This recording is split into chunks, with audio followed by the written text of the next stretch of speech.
गांव में fashion show. शहर की फैशन डिजाइनर रितु की शादी गांव के जमींदार शेर सिंह से हो जाती है। लेकिन शहरी कामकाजी रितु का गांव में मन नहीं लगता। क्या सासू माँ, ये गांव में तो कुछ नहीं है, मेरा दिल ही नहीं लगता यहाँ, क्या करूं मैं। अरे बेटा, जहाँ पति का कारोबार बीवी तो वही अच्छी लगती है ना। अब हम लोग इतने पैसे वाले हैं कि गांव में मेरे बेटे लायक लड़की ही नहीं मिली। अरे माँ, मैं तो ये बोल रही हूँ कि क्या करूं जिससे मेरा थोड़ा दिल लगे।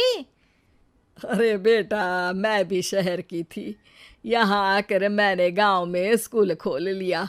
बच्चों को पढ़ाती थी तो मन लग जाता था। तू भी कुछ देख ले जिससे गांव की बहू बेटियों का भला हो जाए और तेरे जमींदार ससुर जी का नाम भी हो जाए। रितु क्या करती, फैशन डिजाइनिंग वाले कपड़ों को गांव की औरतों पर कैसे ट्राई करती। लेकिन एक दिन, अरे क्या बात है डार्लिंग, बड़ी जल्दी उठ गई। और ये हाथ में फेविकॉल और कागज, कहाँ जा रही हो? मैंने सोच लिया है कि मैं अपना फैशन बुटीक खोलूंगी। गांव की औरतों को सजा धजा कर फैशन शो करूंगी और यहाँ की औरतों को भी शहर के फैशन से वाकिफ करवाऊंगी। फैशन और यहाँ की औरतें, अरे इन लोगों को तो बस चूल्हा चौका आता है। खाली समय में एक दूसरे के सर से जुएं निकालती हैं या फिर अचार पापड़ बनाती है। इन लोगों के बस की नहीं है फैशन को समझना। लेकिन रितु मानती नहीं। वो पूरे गांव में पोस्टर चिपका देती है कि किसी को भी नए डिजाइन के कपड़े पहनने का शौक है तो जल्दी जमींदार की बहू से मिले। लेकिन रितु की दुकान में 2 दिनों तक तो कोई आता ही नहीं। पर एक दिन, अरे कमला, क्या हुआ, क्या देख रही हो? ये पुतला देख रहा है दीदी।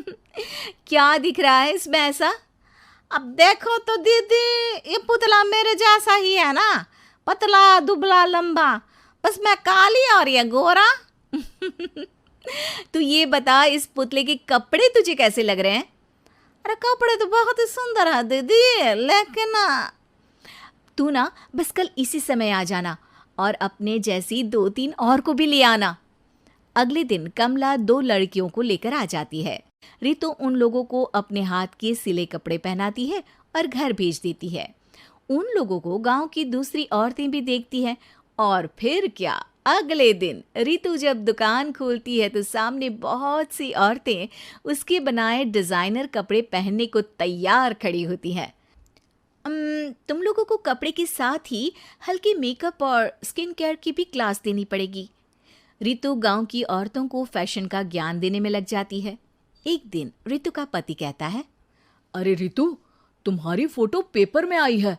क्यों भाई, ऐसा क्या कर दिया मैंने, क्या लिखा है?